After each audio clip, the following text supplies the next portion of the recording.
ನಮ್ಮ ಪಕ್ಷದ ಚೌಕಟ್ಟಿನಲ್ಲಿ ಮುಂಬರ್ತಕ್ಕಂಥ ಜಿಲ್ಲಾ ಪಂಚಾಯಿತಿ ಚುನಾವಣೆ ಹಾಗೂ ಈಗಾಗಲೇ ಸನ್ಮಾನ್ಯ ದೇವೇಗೌಡರು ಸಾಹೇಬರ ಮಾರ್ಗದರ್ಶನದ ಅಡಿ ಚಾಲನೆಯನ್ನು ಕೊಟ್ಟಿರ್ತಕ್ಕಂಥ ಸದಸ್ಯತ್ವ ನೋಂದಣಿ ಈಗಾಗಲೇ ರಾಜ್ಯಾದ್ಯಂತ ಹಲವಾರು ಜಿಲ್ಲೆಗಳಲ್ಲಿ ತಾಲೂಕುಗಳಲ್ಲಿ ಈಗಾಗಲೇ ಭಾಳ ವೇಗವಾಗಿ ನಡೀತಾ ಇದೆ. ಆ ಹಿನ್ನೆಲೆಯಲ್ಲಿ ಇವತ್ತು ಹಾಸನ ಜಿಲ್ಲೆ ಸೇರಿದಂತೆ ಶಿವಮೊಗ್ಗ ಮತ್ತು ಚಿಕ್ಕಮಗಳೂರು ಜಿಲ್ಲೆಯ ಎಲ್ಲ ಪ್ರಮುಖ ಮುಖಂಡರುಗಳು, ಮಾಜಿ ಶಾಸಕರು ಹಾಗೂ ಕಳೆದ ಸಾರ್ವತ್ರಿಕ ಚುನಾವಣೆಯಲ್ಲಿ ಅಭ್ಯರ್ಥಿಗಳಾಗಿ ಪಕ್ಷದ ಚಿಹ್ನೆ ಅಡಿ ಸ್ಪರ್ಧೆ ಮಾಡಿರ್ತಕ್ಕಂಥ ಎಲ್ಲ ಪ್ರಮುಖರು ಕೂಡ ಇವತ್ತು ಸೇರಿದ್ದೇವೆ. ಅನೇಕ ವಿಚಾರಗಳ ಬಗ್ಗೆ ಇವತ್ತು ಚರ್ಚೆಯನ್ನು ಮಾಡಿದ್ದೇವೆ.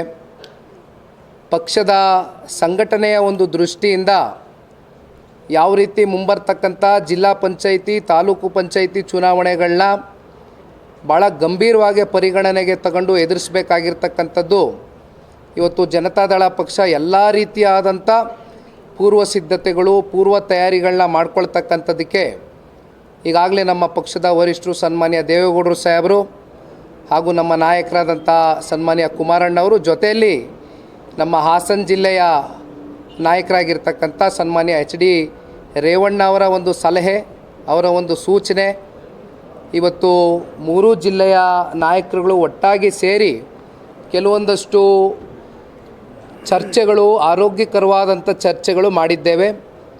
ಇವೆಲ್ಲವನ್ನು ಕೂಡ ಅವರ ಅಭಿಪ್ರಾಯಗಳನ್ನ ಸಂಗ್ರಹಣೆ ಮಾಡಿ ಇವತ್ತು ಪಕ್ಷದ ವರಿಷ್ಠರ ಗಮನಕ್ಕೆ ತೊಗೊಂಡೋಗಿ ತಲುಪಿಸ್ತಕ್ಕಂಥ ಒಂದು ಕೆಲಸವನ್ನು ಪ್ರಾಮಾಣಿಕವಾಗಿ ಮಾಡ್ತೇನೆ.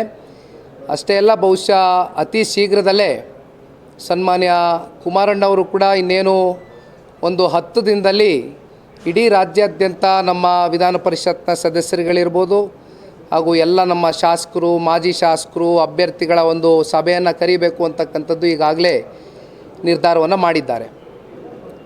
ಈ ಸಭೆಯಲ್ಲಿ ಪ್ರಮುಖವಾಗಿ ಇವತ್ತು ನಮ್ಮ ಜಿಲ್ಲೆಯ ಹಲವಾರು ಬಾರಿ ಶಾಸಕರಾಗಿ, ಮಾಜಿ ಸಚಿವರಾಗಿ, ನಮ್ಮ ಪಕ್ಷದ ರಾಜ್ಯಾಧ್ಯಕ್ಷರಾಗಿ ಕೆಲಸವನ್ನು ಮಾಡಿರ್ತಕ್ಕಂಥ HK ಕುಮಾರಸ್ವಾಮಿ ಅಣ್ಣವರು ಕೂಡ ಈಗ ತಾನೇ ನಿಮ್ಮೆಲ್ಲರನ್ನು ಕುರಿತು ಮಾತನಾಡಿದ್ದಾರೆ ಪ್ರಾಸ್ತಾವಿಕವಾಗಿ. ಮತ್ತೊಬ್ಬರು ಜಿಲ್ಲೆಯ ಹಿರಿಯ ನಾಯಕರಾಗಿರ್ತಕ್ಕಂಥ ಸನ್ಮಾನ್ಯ ಶ್ರೀ ಬಾಲಣ್ಣವರು ಕೂಡ ಇದ್ದಾರೆ. ಮತ್ತೊಬ್ಬರು ಹಿರಿಯ ನಾಯಕರಾಗಿರ್ತಕ್ಕಂಥ ಮಂಜಣ್ಣವರು ಕೂಡ ಇದ್ದಾರೆ. ಮತ್ತು ಇತ್ತೀಚೆಗಷ್ಟೇ ಮೊದಲನೇ ಬಾರಿ ನೂತನವಾಗಿ ಶಾಸಕರಾಗಿ ಹಾಸನ ವಿಧಾನಸಭಾ ಕ್ಷೇತ್ರದ ಶಾಸಕರಾಗಿ ಕೆಲಸ ಮಾಡ್ತಾ ಇರ್ತಕ್ಕಂಥ ಸ್ವರೂಪಣ್ಣ ಅವರು ಇದ್ದಾರೆ. ಅರಸೀಕೆರೆಯ ನಮ್ಮ ಸಂತೋಷರವರು ಇದ್ದಾರೆ. ಜೊತೆಯಲ್ಲಿ ಸನ್ಮಾನ್ಯ HD ರೇವಣ್ಣ ಅವರ ಸುಪುತ್ರರು ಆಗಿರ್ತಕ್ಕಂಥ ವಿಧಾನ ಪರಿಷತ್ನ ಸದಸ್ಯರು ಸೂರಜ್ ರೇವಣ್ಣ ಅವರು ಕೂಡ ಈ ಒಂದು ಸಭೆಯಲ್ಲಿ ಭಾಗಿಯಾಗಿದ್ದಾರೆ.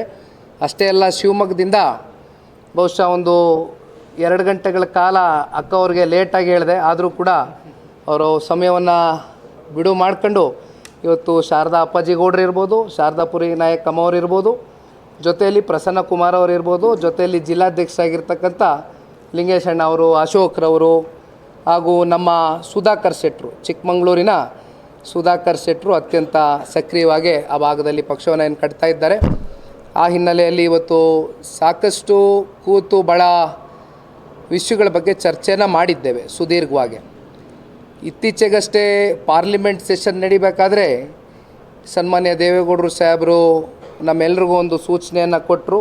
ಪಕ್ಷದಿಂದ ಹೆಚ್ಚಾಗಿ ಸಂಘಟನೆಗೆ ಇನ್ನೊಂದು ಸ್ವಲ್ಪ ಸಕ್ರಿಯವಾಗಿ ನಾವೆಲ್ಲರೂ ಕೂಡ ತೊಡಗಿಸ್ಕೊಳ್ಬೇಕಾಗ್ತದೆ ಅಂತಕ್ಕಂಥ ಅವರ ಸೂಚನೆ ಏನಿದೆ ಅದನ್ನು ಗಂಭೀರವಾಗಿ ಪರಿಗಣನೆಗೆ ತಗೊಂಡು ಈಗ ಬಹುಶಃ ಶನಿವಾರದ ದಿನ ಮತ್ತೆ ತುಮಕೂರು ಹಾಗೂ ಚಿತ್ರದುರ್ಗ, ದಾವಣಗೆರೆ ಈ ರೀತಿ 31 ಜಿಲ್ಲೆಗಳಲ್ಲೂ ಕೂಡ ಈ ಸಭೆಯನ್ನು ಮಾಡುವ ಮೂಲಕ ಪಕ್ಷಕ್ಕೆ ಒಂದು ಸಂಘಟನೆಗೆ ಒಂದು ವೇಗವನ್ನು ಕೊಡ್ತಕ್ಕಂಥ ಪ್ರಾಮಾಣಿಕ ಕೆಲಸವನ್ನು ಮಾಡ್ತೇವೆ.